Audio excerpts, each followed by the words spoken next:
meeting. My name is Anthony Ayo. I am the Executive Director of Technology and Communications here for St. Charles Parish Government. I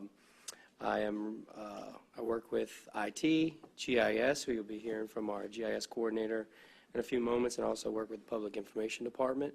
But I'm here to give you a brief update. I'm going to keep it compact and concise. That's my nice way of saying it, short and sweet, but I'd be happy to answer questions at the end. We'll tell you about 2016 and some of the challenges and some of the things that we faced and some of the items that we've done.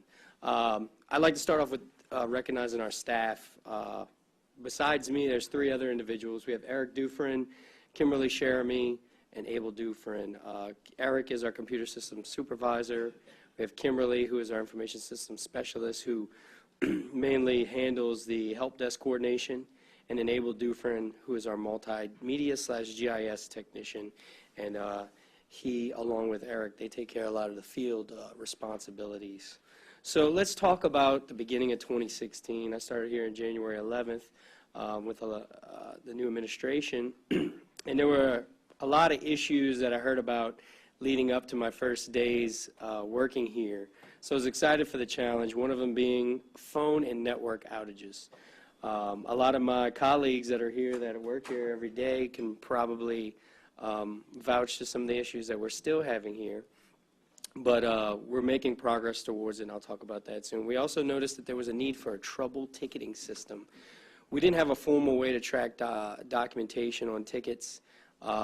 We now have that, and I'd like to show that to you, but kind of like what they're doing with Mr. Clayton Fauché here, and they're doing their asset management tracking. We're starting to track our assets digitally and also track our problems.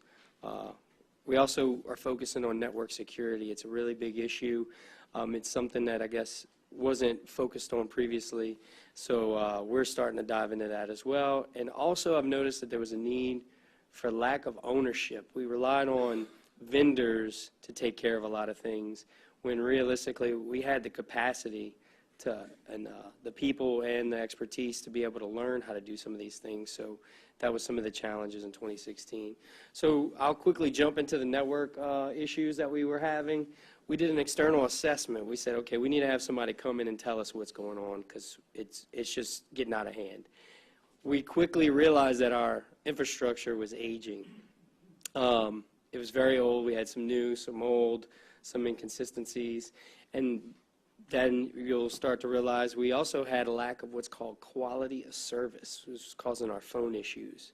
So when a packet goes across the network, we tag it as, hey, this is very important. This is a voice or data packet.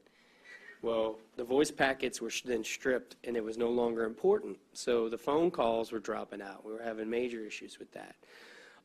So we decided some of this technology was 8 to 10 years old. So we had all this nice new computers and phones, and we had an old aging infrastructure that we needed to take care of. So we wanted it to be up to date, cohesive, and we wanted it to help with our network security. So I'll jump also into our ticketing system. I'll tell you a little bit more about what we decided to do with our network infrastructure. So we're a small IT shop with multiple trouble tickets. We didn't really have a way of tracking, so if an individual were to call multiple times over the year, we wouldn't have red flags to say, hey, why are we continually trying to clean this virus when maybe we need to totally wipe out this computer and start from scratch? That's a small illustration of what this helps us with.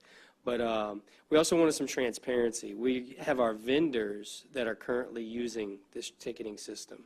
So I have transparency on what my vendors are doing, when they're getting it, when they're reading it. So this is helpful without me having to ask for updates. Now, we still have a struggle because there's a big communication gap between who we have control over and responsibilities and who reports to us. But it is better than what it has been before, and it's going to be even better because 2017 is the true launch of this ticketing system. It's called SpiceWorks. I don't know if anyone's familiar with it, but we looked at a few systems. The best thing about this is free. We saw some products between $15,000 a year to $50,000 a year, like Dell Case. This product is free. It's ad supported. So it's a little work on my end where I have to do some documentation and some reporting, but It's free. We're saving between $15,000 and $50,000, so I'm excited about that. So this is a look at SpiceWorks. We can run reports and tickets, inventory. This is helpful. We were able to identify problems on the network and fix some issues that were causing some major issues on our network. So here's a bunch of other action items we covered. But along with new administration, we had new council members added to our cloud mail service and domain service. We moved offices from the Keller Street to the first floor of the courthouse. This was kind of a hiccup or a glitch with being able to provide services for folks, but it's nice because Parish President Cochran wanted to have more of a team vibe, so now everyone's kind of in the same building. That's nice. And we, of course, support the assigned tickets. We support the Parish Employees Council, 29th Judicial Courts, District Attorney, Clerk of Court staff with all their technology issues. We install and update desktop and laptop computers. We also move the Clerk of Courts onto our Metro E system. This is important because we were able to triple our network bandwidth by them paying their share of the network speeds and also giving them a benefit of having higher speeds. So this was an example of us working together with other entities, and they were very grateful, and it was able to help them to go into the cloud, which helps their productivity. So what I was talking about, that technology project, we're currently working with a company called Universal Data Incorporated.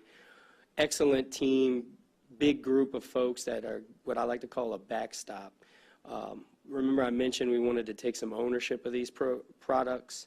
Well, in the past we didn't. They're going to provide us with $6,000 worth of free training with our Juniper switches, is which we decided to use. So we're going to have that training at the end of January. We're going to be 80% complete with our rollout by the end of this week. We're going to have some tweaking to change and adjust, and the other 20% is small satellites locations. Renewing our Microsoft licensing agreement because we have to stay compliant.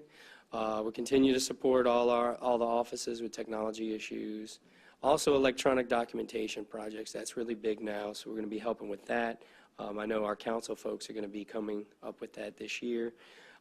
Policies and procedures is a very big thing. It's kind of outdated. That's one of the things we're working on this year. And I'd like to find a way to reduce printing costs. I kind of identified a lot of redundancy with printing, and things have just been very decentralized. So we're going to start making some decisions to kind of reduce some printing costs. We might have some pushback, but we're going to build some buy-in and try to save some money on the technology side. So without further ado, that's what I have to offer for you today. If you have any questions or comments, I'd be happy to take them.